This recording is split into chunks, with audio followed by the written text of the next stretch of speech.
Iran अब और ज्यादा आक्रामक होता जा रहा है, खुलकर अपनी ताकत का मुजाहरा कर रहा है और अमेरिका को ये बता रहा है कि भले ही उस पर तमाम प्रतिबंध लग गए हों, लेकिन उसकी ताकत अभी भी कम नहीं हुई है।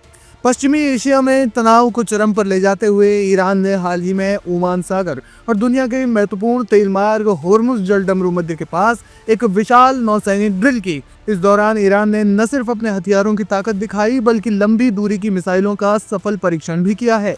ये सैन्य अभ्यास इस्लामिक रेवोल्यूशनरी गार्ड कॉर्प्स यानी पासदारान इस्लाम द्वारा किया गया है, जिसमें 2000 किलोमीटर तक मार करने वाली उन्नत क्रूज और बैलिस्टिक मिसाइलों को सफलतापूर्वक दागा गया।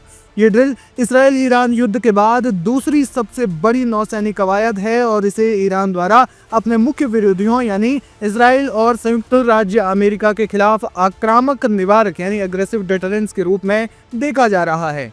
सरकारी मीडिया के अनुसार इस अभ्यास में कई उन्नत मिसाइलों का परीक्षण किया गया, जिसमें कादर सीरीज और नई 303 बैलिस्टिक मिसाइल शामिल थी।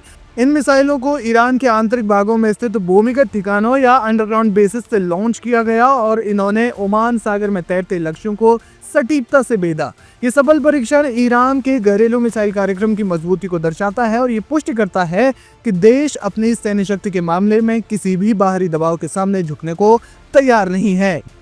ड्रिल के माध्यम से ईरान ने क्या संदेश दिया? 2000 किलोमीटर की मारक क्षमता के साथ ये मिसाइलें पूरे इसराइल और खाड़ी क्षेत्र में स्थित अधिकांश अमेरिकी सैन्य ठिकानों जैसे कतर, बहरीन और यूएई में जो अमेरिका के सैन्य ठिकाने हैं उन्हें निशाना बनाने में सक्षम है। ये परीक्षण एक स्पष्ट चेतावनी है कि ईरान पर किसी भी संभावित हमले का जवाब सबसे पहले मैसिव रिटेलिएशन के रूप में दिया जाएगा। ये जवाबी हमला करने की ईरान की क्षमता को प्रदर्शित करता है, जिससे दुश्मन किसी भी आक्रामक कदम से पहले 2 बार सोचने पर मजबूर हो। यह अभ्यास दुनिया के तेल व्यापार के लिए अत्यंत महत्वपूर्ण होर्मुज जल डमरूमध्य के सामरिक रूप से संवेदनशील क्षेत्र में हुआ।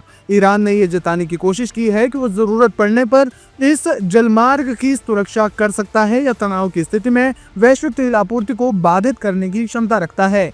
ये आर्थिक और सामरिक दबाव बनाने का एक आक्रामक तरीका भी है। ईरान इसराइल युद्ध के बाद इस ड्रिल ने दिखाया है कि ईरान ने अपने सैन्य ठिकानों और क्षमताओं को तेजी से पुनर्स्थापित किया है। IRGC ने इसे रक्षात्मक तैयारियों को बढ़ाने की कवायद बताया है, जिसका लक्ष्य किसी भी पश्चिमी हमले या प्रभावी ढंग से इसका सामना करना है। ये प्रदर्शन आर्थिक संकट और अंतर्राष्ट्रीय दबाव के बावजूद देश के आंतरिक आत्मविश्वास को बनाए रखने में भी मदद करता है। रक्षा विश्लेषक इस ड्रिल को ईरान द्वारा पूर्ण पैमाने पर जंग की तैयारी के रूप में नहीं देखते, बल्कि इसे सख्त निवारण की रणनीति के तौर पर देखते हैं। ईरान सीधे तौर पर जंग शुरू करने की कोशिश नहीं कर रहा है, लेकिन वो ये सुनिश्चित कर रहा है कि अगर उस पर हमला होता है तो पूरे क्षेत्र को प्रभावित करने वाली शक्तियों के साथ उसका जवाब दे सके। यह आक्रामकता क्षेत्रीय महाशक्ति के रूप में अपनी स्थिति को मजबूत करने की ईरान की दृढ़ इच्छा को दर्शाती है।